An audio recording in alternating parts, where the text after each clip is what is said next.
Hello दोस्तों, मैं अनीस आप सभी का अपने यूट्यूब चैनल फ्लिंथ करियर मेकर में आपका स्वागत करता हूं। और आज का टॉपिक है सेल। ठीक है। और ये साइंस का मोस्ट इम्पोर्टेंट चैप्टर है और मैं इसमें कवर करने वाला हूं एनसीईआरटी का हर वो फैक्ट जो मोस्ट इम्पोर्टेंट हो सकते हैं क्वेश्चंस के लिए, उसको मैंने यहाँ पर कवर किया है। ठीक है। और इसके और भी पार्ट्स आएंगे और इसमें मैंने एक्स्ट्रा फैक्ट को भी लिया है। एक्स्ट्रा फैक्ट दैट मीन्स जो भी प्रीवियस ईयर पेपर में पूछे गए हैं। ठीक है। और वो जो क्वेश्चंस एनसीईआरटी में नहीं है उनको भी मैंने यहाँ पर ऐड किया हूँ। ठीक है।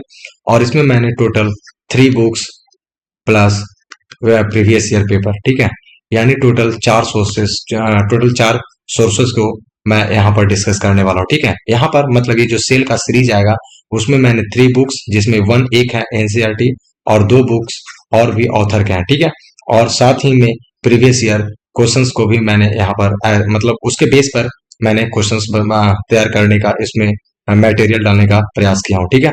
तो आई होप ये आपको अच्छा लगे। अगर आपको अच्छा लगे तो ये सब्सक्राइब बटन है, आप अपने यूट्यूब चैनल पर सब्सक्राइब बटन दबा सकते हैं। ठीक है। तो चलते हैं बिना किसी टाइम को वेस्ट किए हुए। पहला है क्या कि व्हाट इज सेल। सबसे पहला एनसीईआरटी में यही था कि आखिर सेल है क्या। ठीक है। मैं यहाँ पर मैंने इंग्लिश में लिखा हूँ बट इसको मैं हिंदी में भी बता दूंगा आपको, जिससे हिंदी और इंग्लिश दोनों वाले का प्रॉब्लम सॉल्व हो जाए। तो व्हाट इज सेल। तो सेल के बारे में ये 3 चीजें ही मोस्ट इंपॉर्टेंट हैं जो आपको याद रखना है। ठीक है। पहला तो ये फंडामेंटल यूनिट है, फिर है स्ट्रक्चरल है और फंक्शनल है। ठीक है। तो एनसीईआरटी आई थिंक फंडामेंटल और स्ट्रक्चरल ही लिखता है, फंक्शनल नहीं लिखा, लेकिन थर्ड ऑथर ने फंक्शनल यूनिट का भी नाम दिया तो मैंने यहाँ पर तीनों लिखा। और ये प्रीवियस ईयर क्वेश्चंस में भी फंक्शनल एक बार क्वेश्चन पूछा गया। तो सेल क्या है, तो लाइफ का जो fundamental, structural and functional unit है उसको क्या बोलते हैं, सेल बोलते हैं। ठीक है। फिर से बता रहे हैं, जो लाइफ है, लाइफ का फंडामेंटल, स्ट्रक्चरल और फंक्शनल यूनिट है उसी को बोलते हैं सेल बोलते हैं। फिर यहां से क्वेश्चन पूछा जाता है द स्टडी ऑफ सेल, यानी जो सेल का स्टडी है उसको किस नाम से जानते हैं, तो उसको बोलते हैं साइटोलॉजी। ठीक है। The study of cell is called cytology. And cytology word देने वाले पर्सन का नाम क्या है, तो साइटोलॉजी वर्ड देने वाले पर्सन का नाम है ऑस्कर हर्टविंग। ऑस्कर हर्टविंग के द्वारा साइटोलॉजी शब्द दिया गया था। साइटोलॉजी का खोज नहीं बल्कि साइटोलॉजी शब्द दिया था, है ना। The study of cell is called cytology. और साइटोलॉजी जो वर्ड है, ये जो साइटोलॉजी वर्ड है, तो साइटोलॉजी वर्ड को देने वाले पर्सन का नाम है ऑस्कर हर्टविंग। कहता है फादर ऑफ साइटोलॉजी किन्हें कहते हैं, फादर ऑफ साइटोलॉजी, साइटोलॉजी मतलब स्टडी ऑफ सेल, कोशिका का अध्ययन, है ना। तो father of cytology Robert Hooke को कहा जाता है। किन्हें कहा जाता है, रॉबर्ट हुक को।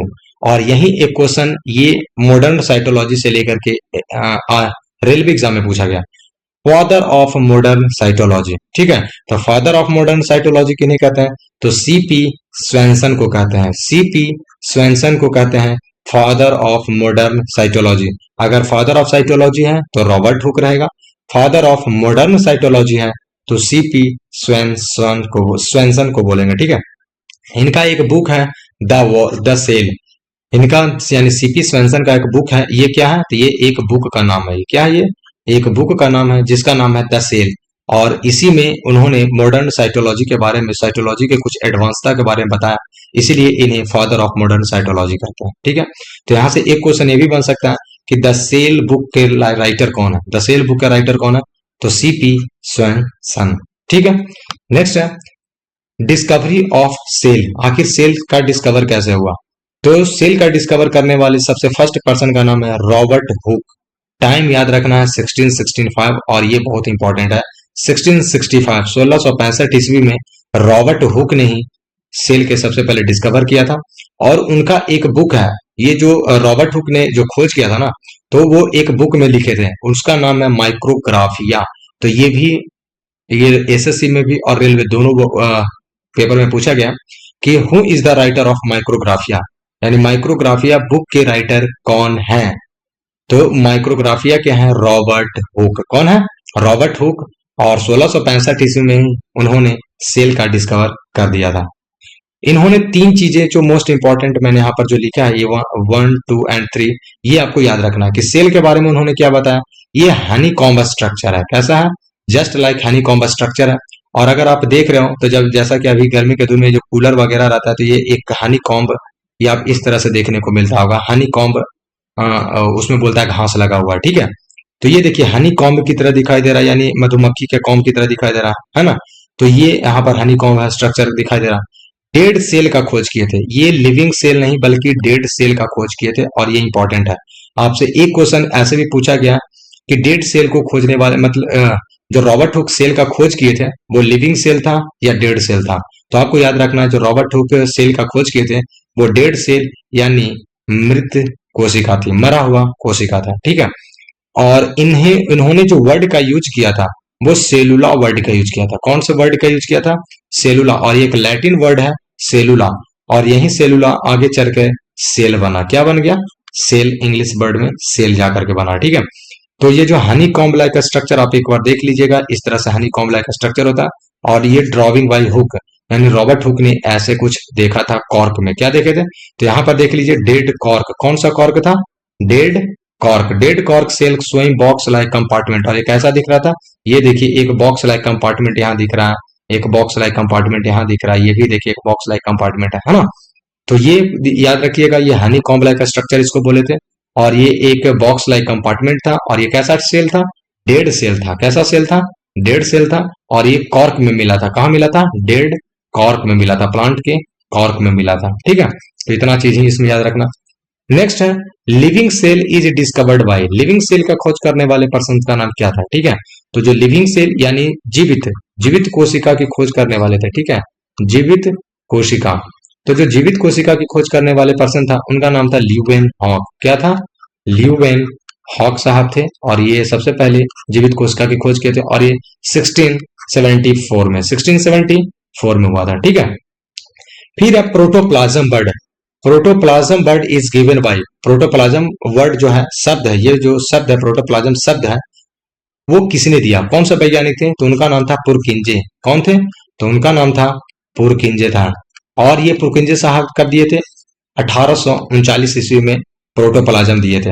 एक्चुअली में क्या होता है कि लोग प्रोटोप्लाज्म प्रोटोप्लाज्म रटते हैं, लेकिन प्रोटोप्लाज्म है क्या? तो उसके लिए मैंने यहाँ पर देखिए आपको शो किया हूँ। ये है सेल। ये क्या है? एक सेल है। और ये सेल का ये है साइटोप्लाज्म। सॉरी, ये क्या है? ये देखिए, ये दिखा रहा है आपको यहाँ साइटोप्लाज्म दिखा रहा है, ठीक है।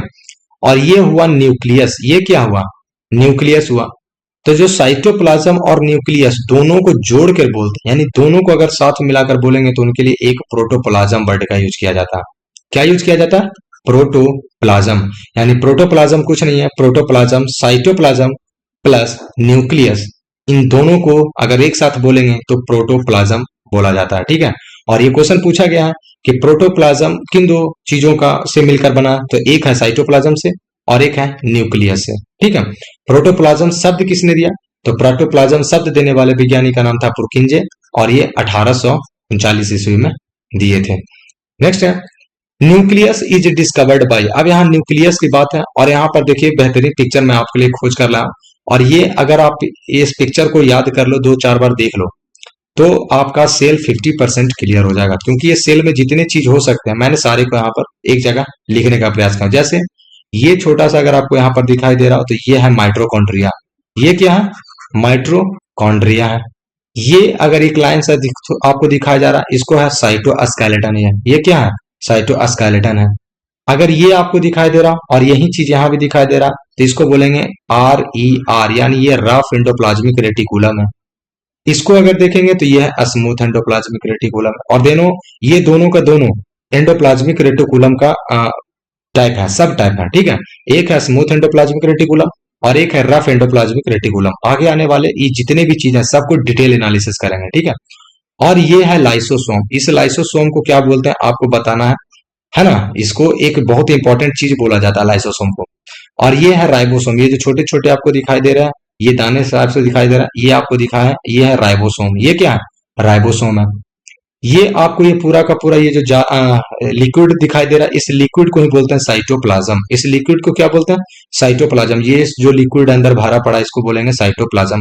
तो अगर आप ध्यान से देख रहे हो तो जो लाइसोसोम हो गया, स्मूथ एंडोप्लाज्मिक रेटिकुलम हो गया, रफ एंडोप्लाज्मिक रेटिकुलम हो गया, ये जो वेसाइकल्स हो गया, ये जो आपका दिख रहा है माइटोकॉन्ड्रिया हो गया, साइटोस्केलेटन हो गए, ये गोल्जी apparatus, ये देखिए गोल्जी apparatus, और ये गोल्जी apparatus के बारे में पूछा जाता है कि ये पैरेलल होते हैं एक दूसरे के, क्या होते हैं, देखिए पैरेलल हो रहा है, देखिए पैरेलल एक दूसरे के, तो ये भी पूछा जाता है। ये गोल्जी apparatus है, और ये है सेंट्रोसोम। ये क्या है, सेंट्रोसोम है, इंपॉर्टेंट है, सेंट्रोसोम है।